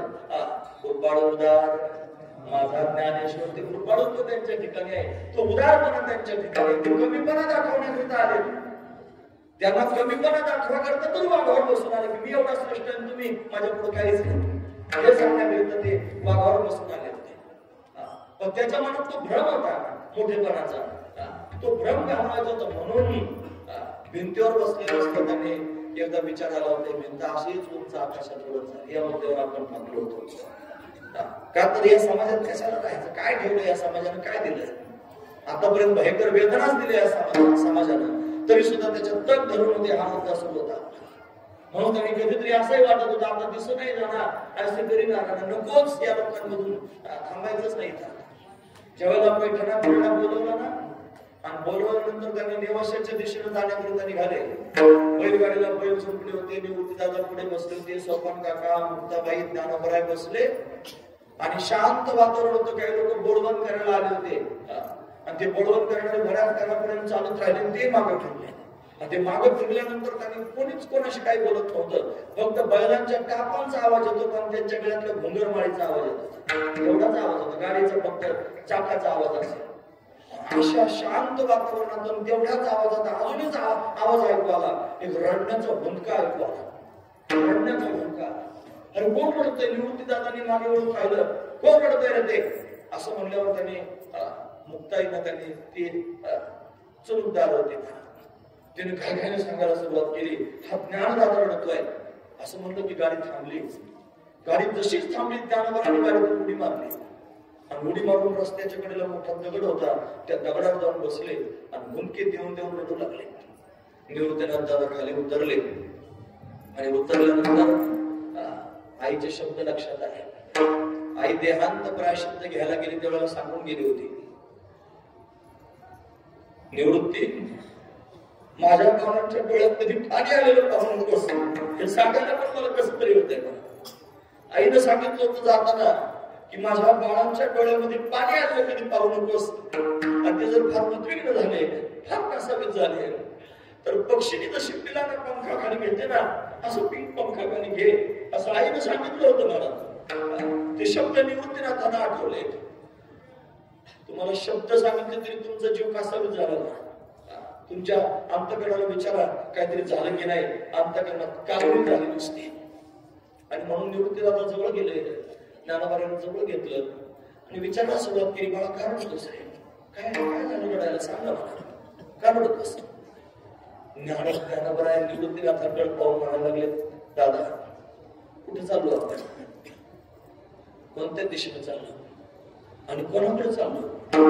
जर या समाजाकडे तोंड करून समाजाकरिता आपण चाललो असेल तर कशाला चाललो, काय दिलं या समाजाला, आपण काय नाही केलं समाजाकरता आणि त्या समाजाने आपल्याला काय केलं. कशाला जायचं या लोकांमध्ये, आपल्याला देव पाहिजे ना, देवाशी आपला संबंध आहे ना, देवाची गरज आहे ना, मग समाजात जायची काय गरज आहे. देव तर एकांतात भेटू शकतो ना, अखंड भगवंताचं चिंतन करीत राहू ना दादा, कशाला जायचं या लोकांमध्ये. म्हणून अशी अवस्था झाली होती. निवृत्तीदादा फार मोठ्यापणाचे आहेत महाराज, एवढा छळ लोकांनी केला आणि त्याच्यानंतर विजय झाला होता. तुम्हाला माहितीये, ज्यावेळी रेड्याच्या मुखातून वेद बोलायला लागले ना, तेव्हा त्यांना निर्णय देणारे ते बोगदेव ब्राह्मण त्यांनी उंच आसनावर बसले होते. जसा रेडा बोलू लागला असे उठून उभे राहिले भक्त उभे नाही राहिले, धावपळ सुरू झाली. काही त्यांच्या उंच आसनावरून खाली पडत आले आणि ज्ञानोबरांच्या समोर साष्टांग प्रणिपात केला. ज्ञानोबरांना उचलून घेतलं. ब्राह्मणांनी ज्ञानोबरांना खांद्यावर घेतलं. ज्ञानेश्वर महाराजांचा विजय असो, ज्ञानेश्वर महाराजांचा विजय, जय घोष सगळे ब्राह्मण करू लागले. निवृत्ती दादा मात्र हात पाठवून त्यांनीकडे उभे होते आणि अतिशय गंभीर शांत मुद्रेनं त्यांनी ते सगळं पाहत होते. ज्ञानोबरांच्या चेहऱ्यावर सुद्धा काही फार विजयाचे भाव होते असं नाही, पण त्यांच्या अंतर्गत भाव मात्र टिपण्यासारखे होते. निवृत्तीदादांच्या मनात विचार आला की माझ्या आई बाबांनी याच्याकरिता देहांत प्रायश्चित्त घेतला. देहांत प्रायश्चित्त घ्यायच्या आधी जर हा प्रसंग घडला असणार तर माझे आई बाबा मला सोहळा पाहण्याकरिता प्रत्यक्ष असते फार जीव पाखडला, फार कासावीस झाले. या समाजानं जातीत घेण्याकरिता, समाजानं सांभाळून घेण्याकरिता केवढा अट्टहास आणि त्याच्याकरिता किती अट्टहास केला आणि त्यांना समाधान झालं असतं. खाली उतरले खांद्यावरून ज्ञानोबरांना आणि निवृत्तीनाथांच्या समोर आले. त्यांच्या मुखकामाला मी पाहिलं आणि डोळ्यात एकमेकाच्या पाहिल्यावर दोघांचे भाव एकमेकाला कळाले मारत आणि कडकडून मिठी एकमेकाला मारली की दोन त्यांनी बळी दिले हो विनाकारण. एखादी फार मोठी इमारत बांधायची असली जुन्या काळात एखादा माणूस बळी द्यायचे. धर्म मंदिराची इमारत उभी राहिली आणि त्या इमारतीकरिता दोन बळी दिले. त्याचं नाव आहे विठ्ठल पंत आणि रुक्माई. विनाकारण बळी गेले मारून. त्यांना काय समाधान झालं असतं, त्यांना काय त्यांनी समाधान वाटलं असतं. आज ज्ञानोबरांना खांद्यावर घेऊन त्यांनी ब्राह्मण नाचतायत, काय भारी वाटलं असतं. लोक चमत्काराला नमस्कार करतात. हो दादा, या समाजात कशा करता जायचं? मला नाही जायचं समाजात, मला भगवंताचं चिंतन करायचं. पण ज्याचं फार मन मोठं आहे त्यांना हृदयाला आपलं निवृत्तीनाथाने सांगितलं ज्ञाना, अरे त्या श्रीकृष्ण परमात्म्याच्या मुरलीतले जे स्वर वाहतात ना, ते स्वर तुझ्या मुखातून बाहेर पडता येते. त्याला जी गीता जगाला सांगितली, त्याची गीतेचं त्यांनी तत्वज्ञान तुला जगाच्या समोर वर्णन करून सांगायचंय. असं खचून मागे फिरू नकोस. दुःख दिले पराने मुसने फिरू नये त्याचे. देव त्याला शिक्षा देईल तुझ्याचे सहावे. पण देव शिक्षा देणार आहे ना, तू कशाला विचार करतोस? तुझं काम जे काम करण्याकरिता नसते काम कर. आणि म्हणून त्यांनी मला दिव्य कार्य करण्याकरिता निघाले. म्हणून कधीतरी पोटात भाव निर्माण होत असेल ना महाराज, कशाला थांबायचं इथं? मुक्ताई सहज म्हणली होती, हे विद्या अशीच उंच आकाशात उडत जावी, कशाला लोकांमध्ये थांबायचं? तोच प्रसंग आला. ते समोरून वाघावर बसून आले. तुम्ही मुद्द्यावर आहात ना, हातात सापाचा चाबूक घेऊन आले. आपणही केलं पाहिजे. मग सहजच निवृत्तीनाथांच्या मुखातून शब्द बाहेर पडले ज्ञाना. ही मुक्ताई अशी म्हणत होती ना, भिंत आकाशात उडावी. ते जर एवढ्या सामर्थ्याने आले असतील तर आपण भिंतीवरच बसून गेलो तर कुठं बिघडलं? आणि म्हणून त्यांनी महाराज भिंतीवर बसून त्यांनी जावं असं वाटलं. आणि ज्ञानोबरांच्या मनात आलं की भिंतीवर बसून जायचं, ही भिंत त्यांनी चालली पाहिजे असं ज्ञानोबरांच्या मनात आलं. आणि फक्त मनातच आलं, त्याचा परिणाम काय झाला असेल तर भिंत चालू लागले. आजही भिंत साक्षीदार आहे महाराज. भिंत चालायला लागली. नामदेव महाराज म्हणतात, कोठवरीवर याची स्वरूप स्थिती चालविली भिंती मृत्युकेची. काय जोड द्यायचं? कसा जोड तुम्ही देणार आहात? मातीची भिंत चालवली, स्वरूप स्थिती कुठपर्यंत वर्णन करू सांग. विसंगत बोलण्यासारखं वाटतं ना. स्वरूप स्थिती म्हणजे काय? जीवाला काही म्हणा, जीवपणा संपून जावा. अनादिकालापासून जीवपणा भोगत आलेला आहे. त्या जीवपणाचा ज्ञानाच्या माध्यमातून बाध व्हावा, सर्वात्मक भाव त्याला निर्माण व्हावा, त्याची आवागमनाची परंपरा संपून जावी. मी ब्रह्म आहे असा भाव तयार व्हावा, सर्व ठिकाणी ब्रह्म व्याप्त आहे, मी चराचरात व्याप्त आहे असा भाव निर्माण व्हावा. याला स्वरूप स्थिती म्हणतात. अशी स्वरूप स्थिती त्यांची आहे असं त्यांनी सांगतो. कुठपर्यंत वर्णन करू त्यांची स्वरूप स्थिती? हे म्हणणं इथपर्यंत ठीक आहे, पण पुढे म्हणतात चालविली भिंती मृत्युकेची. स्वरूप स्थिती कुठं का किती वर्णन करू सांगून त्यांनी भिंत चालवली. काय समजत आहे त्याची? सांगू समजा तुम्ही ऐकतात ना, ज्याला कळत असेल त्याला कळेल. बरं आहे, श्री शुकाचार्य महाराज आईच्या गर्भामध्ये 12 वर्ष राहिले आणि 12 वर्षानंतर शुकाचार्य त्यांनी महाराज भगवंतांना आज्ञा दिली की या बाहेर आले. आणि आल्याबरोबर त्यांनी 12 वर्षाची 12 वर्षाची मूर्ती प्रगट झाली. आणि ती 12 वर्षाची मूर्ती प्रगट झाल्याबरोबर थांबलेच नाही, ती पडू लागले.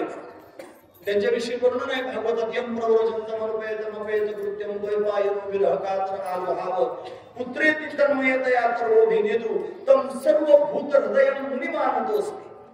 तम सर्वभूत हृदयं मुनिमानतोस्मि. व्यासदेवजी हाका मारत होते, शुक शुक शुक शुक करत होते.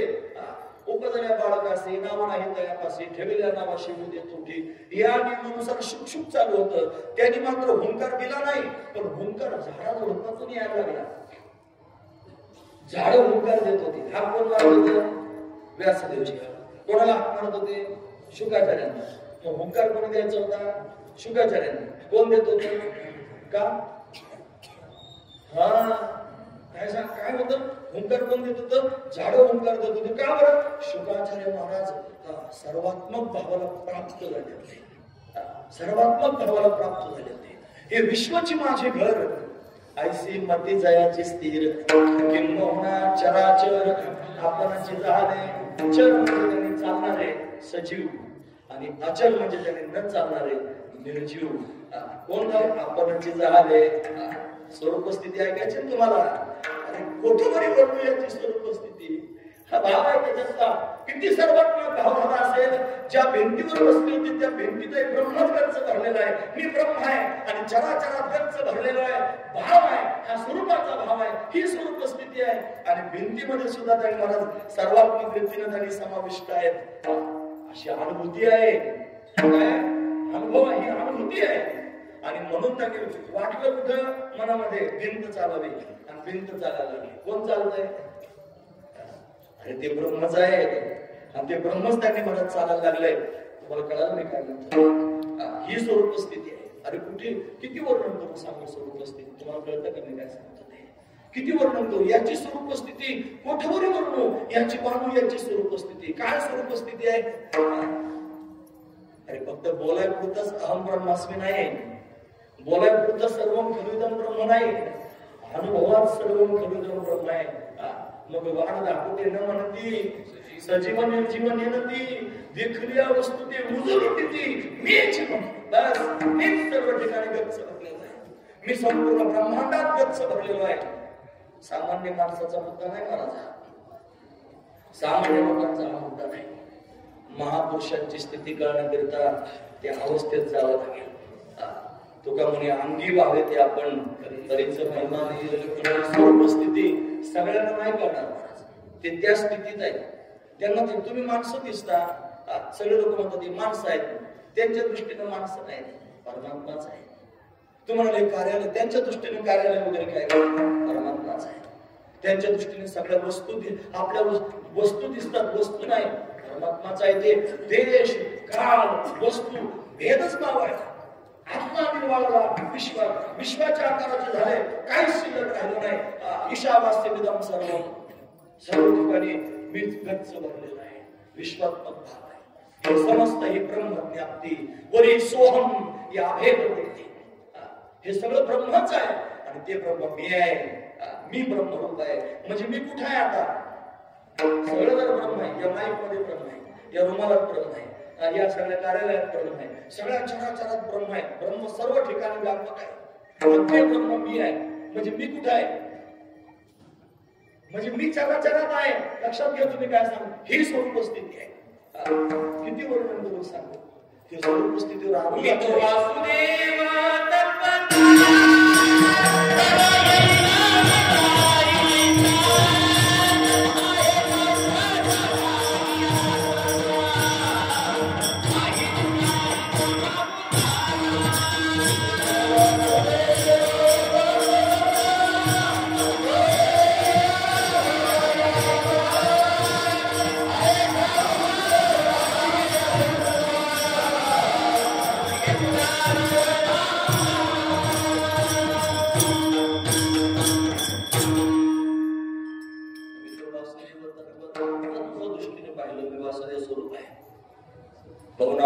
जन्मनामांते ज्ञानवान प्रपद्यते वासुदेव सर्वम इति समात्मा सुदुर्लभा.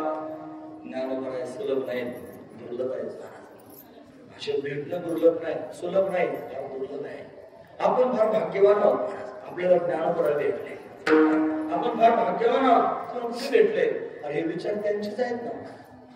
या स्वरूपाची स्थिती त्यांचीच वर्णन करून सांगायचं काम चाललं ना, ही स्वरूप स्थिती जर तुम्हाला कळाली ना, तीच ज्ञानोबरायांची भेट आहे. हा महत्वाचा विचार, हीच ज्ञानोबरायांची भेट आहे. अशी ज्ञानोबराय सहजासहजी कशी भेटते, दुर्लभ आहे ते सहज भेटण्यासारखे नाहीत. कुठवर वर्णन करू सांग, कोठवरही वाढवून त्यांची स्वरूप याची स्वरूप स्थिती बघा ना. प्रत्येक ठिकाणी नामदेव महाराज याची ज्ञानोबाची ख्याती म्हणजे तर एकेरी शब्दात काम चालू आहे. एकेरी शब्दात कोण बोलतो माहिती आहे तुम्हाला, जास्त सख्य आलेलं आहे, ज्याचं जास्त सख्य झालं की नाही, ज्याच्याशी जेवढी त्यांनी जवळी कशा पद्धतीने आली की मग आधारार्थी त्यांनी बोलणं संपून जातं आणि ती समरसताच त्यांनी एकेरी शब्दावर आणते. नामदेव महाराजांच्या अंतकरणात ज्ञानोबरायांविषयीची एवढी समरसता आहे, याची काय सांगू देवा, याची स्वरूप कुठवरी बघून याची स्वरूप स्थिती, याची कुठपर्यंत स्वरूप स्थिती सांगू, हा काय सामान्य आहे का? हरियाणा चालविणे भिंती मृत्तिकेची मातीची भिंत चालली का चालली, सर्वात्मक भाव निर्माण झाला म्हणून चालली. कसं काय असा भाव निर्माण झाला, तो जो भाव आहे ना महाराज, आपल्या अंतकरणातून ज्या दिवशी अविद्या संपून जाईल, ज्या दिवशी मायेचा पूर्णपणे निराश होईल आणि त्या दिवशी सर्वात्मक भावाला होणार. हा महत्वाचा विचार. हे कोणी सांगितलं तुम्हाला, अरे तो जगाचा मालक त्याने प्रत्यक्ष प्रकट झाला, त्याने जगाच्या समोर गीतावरून करून सांगितले आणि त्या गीतेच्या माध्यमातून तो त्यांनी परमात्मा हे तत्व त्यांनी ऐसे जगदोद्धारे कोणी येले, जगदोद्धार करणारा देव आहे ना, तो असं म्हणला. तो काय म्हणला, ही स्थिती कशी त्यांनी तयार होईल, ज्या वेळेला त्यांनी अविद्या आणि माया हिचा वारा सुद्धा त्यांनी लागणार नाही, त्यावेळेला अशी स्थिती निर्माण होईल. कोण म्हणतो, जगाचा मालक त्यांनी म्हणा, तू सांगतो की सगळ्या जगाच्या समोर की त्यांनी अशी स्थिती निर्माण व्हावी. पण ज्ञानोबरायांनी भिंत चालवली आणि ज्ञानोबरायांच्या माध्यमातून भिंत चालली. त्यांची स्वरूप स्थिती त्यांनी मला जशी व्यापक आहे की भिंतीमध्ये सुद्धा समरसता निर्माण झालेली आहे आणि म्हणून अशा पद्धतीने भिंत चालली. का चालली, त्याचं कारण त्यांनी कधी अविद्येचा मायेचा वाराच लागू दिला नाही. जसं शास्त्रामध्ये जगदोद्धार करणाऱ्या सगळ्या लोकांनी हे सांगितलंय की नाही, ते प्रत्यक्ष ज्ञानोबरायांच्या मध्ये प्रतीला आलं आणि म्हणून हे सगळं घडलं.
अविद्येचा मायेचा वारा सुद्धा त्यांनी लागू देत नाही. ऐसे जगदोद्धारा बोलिले किंवा ऐसे जगदोद्धारे बोलिले म्हणून त्यांनी जगदोद्धार करण्याकरिता त्यांनी अशा पद्धतीने हे सांगितलेलं आहे. हे सगळं तिसरं जे जगत आहे हे आपल्याला सत्य वाटतं आणि का सत्य वाटतं त्याचं कारण भगवंताची माया आहे. ती माया पकडा घालते आपल्यावर. विश्वव्यापी माया तिने झापडली छाया. माया ती झाकण टाकते. विश्वव्यापी माया तिने झापडली छाया. सचते गेली घोड्यावरी अविद्येची चाली होय. माया पण शब्द आला, अविद्या पण शब्द आला. मायानं झाकून टाकलं आणि अविद्येनं नाचायला लावलं. एकच आहे प्रकृती, तीच माया, तीच अविद्या, तीच तमप्रधान प्रकृती होऊन त्यांनी जगताच्या रूपाने प्रगट झाली. ती माया होऊन त्याने महाराज भगवंताशी संग करण्याकरिता गेली, त्याला ईश्वर भाव प्राप्त झाला. ती अविद्या होऊन त्या परमात्म्याशी तिनं संग केला, त्याला जीवभाव प्राप्त झाला.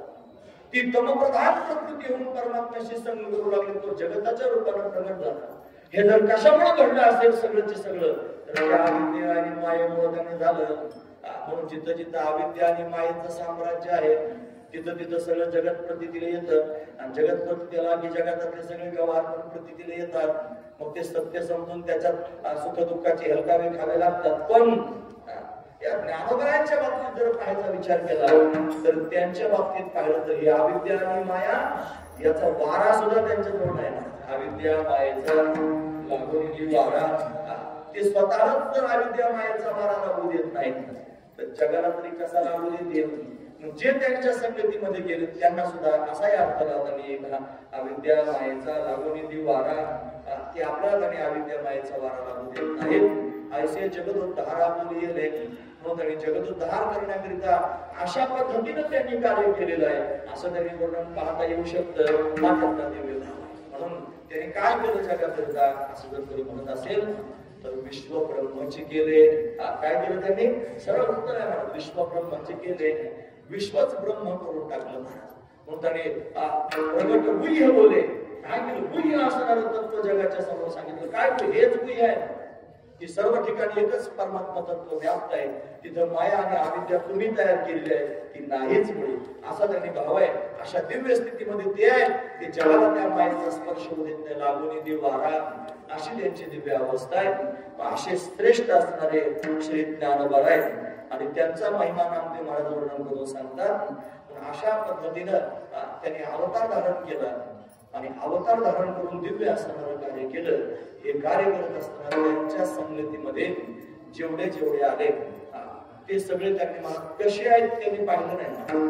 नका हे अति कुळाचा विचार भक्त करुणा ज्ञानाबाई, ते जात पाहिलं नाही, कोणाचा पंथ पाहिला नाही, कोणाचा धर्म पाहिला नाही, काहीच पाहिलं नाही. जसे येतील तसे स्वीकारले महाराज. न पाहे कुळाचा विचार, भक्तांवर करुणा करणारी ज्ञानाबाई आहे, प्रत्येकाचा स्वीकार केला आणि सगळ्याचे सगळे त्यांनी महाराज जवळ घेतले फार प्रेमानं. आणि ते जसे असतील तसे त्या स्थितीमध्ये त्यांनी महाराज बलतिया भावे शरण जाता आणि तशी स्थिती जन्मव्याधी. अरे भलत्या भावनेनं गेले भेटण्याकरिता तरी सुद्धा जन्मव्याधीमध्ये तुटी, म्हणजे ती बाधाचा आहे आपल्याला सगळ्यांना लागलेला रोग आहे, आपल्याला सगळ्यांना लागलेला जन्म मरणाचा रोग. रोगच सगळ्यांचा घालवला. कोणाचा? जे भलत्या भावनेनं भेटायला गेले, शरण गेले त्यांचा सुद्धा. मग भलत्या भावनेने गेले काय सगळे सात्विक असतील, पुण्यवान असतील असं थोडंच आहे. ते पापी पतित सुद्धा असतील. जे पापी पतित त्यांच्यापर्यंत गेले, भलत्या भावनेने गेले, त्यांचा सुद्धा उद्धार ज्ञानोबरांनी केला. म्हणून यानं पतित तारून गेले. कसे तारले असतील पतित? कोणत्या माध्यमातून तारता आले पतित? त्यांनी ते पतित घोडे बापडे त्यांनी जमा केले आणि भगवंताच्या भक्तीला लावले. ते म्हणले हरिमुखे म्हणा, हरिमुखे म्हणा, पुण्याची गणना कोण करी, तुम्ही हरी हरी म्हणा. ते हरी हरी म्हणण्यानं तुमचं कल्याण होणार आहे. तुम्ही हरीचं नामचिंतन करा. देवाची एक वारी उभा क्षण भरी त्याने मुक्तीचारी साधलेल्या हरिमुखी म्हणा, हरिमुखी म्हणा, पुण्याची गणना कोण करी. हे काय भक्ती आहे महाराज? ही भक्ती जगाच्या समोर त्यांनी प्रगट केली, ख्यात केली भक्ती, प्रसिद्ध केली भक्ती. कोण सांगताय? भक्ती सम्राट सांगताय. कोण सांगताय? भागवत सांगतायत. जे स्वतः भक्तिमय जीवन जगणारे आहेत, भक्ती ज्यांच्या जीवनाचं सार आहे, जे भक्ती जगाला दाखवण्याकरिता झालेले आहेत, ते म्हणतात या ज्ञानदेवानं काय केलं माहिती आहे? कुठपर्यंत याची ख्याती सांगू, कुठपर्यंत याची स्वरूप स्थिती वर्णन करून सांगू. अरे अविद्या मायेचा वारा सुद्धा लागू दिला नाही असं त्याचं त्यांनी मोठेपणे किती वर्णन करून सांगू. अरे यांना अनेक पतितांना उधळून नेलं, पतितांना तारलं. आणि कशाच्या माध्यमातून तारलं? तर भक्तीच्या माध्यमातून त्यांनी तारलं. त्याने सगळ्या जगाला सांगितलंय बघा, सगळ्या जगामध्ये परमात्मा व्याप्त आहे, चराचरात आहे, सगळ्याकडे पाहतो. सगळ्यांचं ऐकतो, फक्त शरण जा, त्याचं नामस्मरण करा, प्रत्यक्ष भेटण्याकरता येईल. येसाते आलिया मुळगा सारंग धरू, काहीतरी संसार जायला नया, कवनाचे मायबाप कवनाचे गणगोत मृग जळवत जायला नया, विषयाचे समसुख बेगडाची बाहुली आभाराची सावली जायला नया, दानदेव म्हणे पाहता पाहिले स्वप्नीची चिल्या जायला नया. हे सगळं सांगितलं लोकांना भगवंताची भक्ती करा. रया रया म्हणून सगळे लोक त्यांनी भगवंताच्या भक्ती. रया म्हणजे अरे बाळा, अरे बाबा तुला काय सांगू सोन्या, असं करू नको रे रया, असं रया रया म्हणून भक्तीला लावले महाराज. आणि अशा पद्धतीने सगळ्या लोकांच्या समोर भक्ती ख्यात केली आणि पतितांना तारला, हा त्यांचा महिमा आहे. आणि तो नामदेव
सा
भक्ती केली ख्यात ज्ञान देवे म्हणून भक्तीच्या माध्यमातून भक्ती मार्ग त्यांनी जगाच्या समोर प्रगट केला आणि अनेक प्रतिदांचा उद्धार ज्ञानोबांनी केला. काय सांगू देवा, हे काय सांगू देवा सगळ्या ठिकाणी लावू शकतो. काय सांगू देवा ज्ञानोबाची ख्याती, काय सांगू देवा वेदमैशामुखी बोलविला, काय सांगू देवा याने चालविली भिंती मृत्यूची, काय सांगू देवा अविद्या मायेचा लागवणी वारा, काय सांगू देवा याने तारिले पतित, काय सांगू देवा भक्ती केली ख्यात, काय सांगू देवा एवढं सगळं नाम या ज्ञानोबांनी केलं. अशी ज्ञानोबांची ख्याती आहे ती नामदेव महाराज सांगतात. पण किती वेळ सांगत राहिलो ना तर त्यांना नाही सांगता आलं, आपल्या सांगायला काय सांगता येईल ना. आपण उगाच आपलं तोंडाचा वापर करतो आणि बोलायचा प्रयत्न करतो बुद्धिवादाने. पण ही बुद्धिवादाचं काम आहे. कामाने नेणे युक्तीची या बोली म्हणून युक्ती त्यांनी चालणारच नाही. काय झालं कसं काय झालं ते कसे असे आहेत हे सांगते. म्हणून ठेवली पायी डोळी त्यांच्या चरणावर मस्तक ठेवणं हेच योग्य आहे. काय वाढवा आता नको ही वाढव मस्तक चरणी ठेवली तसे म्हणून त्यांच्या चरणावर मस्तक ठेवूया आणि एवढी ज्यांची ख्याती आहे मोठ्या प्रेमानं त्यांचा घोष करूया. ज्ञानेश्वर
भगवंताची माऊली महावैष्णव भगवान ज्ञानोबांची सेवा करण्याचा प्रयत्न केला. झाली सेवा त्यांच्या चरणी समर्पित करून याच ठिकाणी थांबूया. तास दीड तास बसून तुम्ही माझी बरोबर ऐकून घेतली. तुम्हाला सगळ्यांच्या अंतःकरणापासून धन्यवाद. गुणवान मंडळाने फार सुंदर साथ केली, तुमचे धन्यवाद. साऊंड सिस्टीम चांगले मला बोलत आले त्यांचे धन्यवाद. महाराज मंडळी समोर बसले आहेत, मोठ्या मनाने तुम्ही श्रवण करीत आहात. तुम्हा सगळ्यांच्या चरणावर मस्तक ठेवतो. मस्तक माझा पायावरी या वारकरी संतांच्या सर्वांना नमस्कार करून थांबून झालेच या सगळे धरून मोठे प्रेमानं भगवान चिंतन करत होते. कसं हे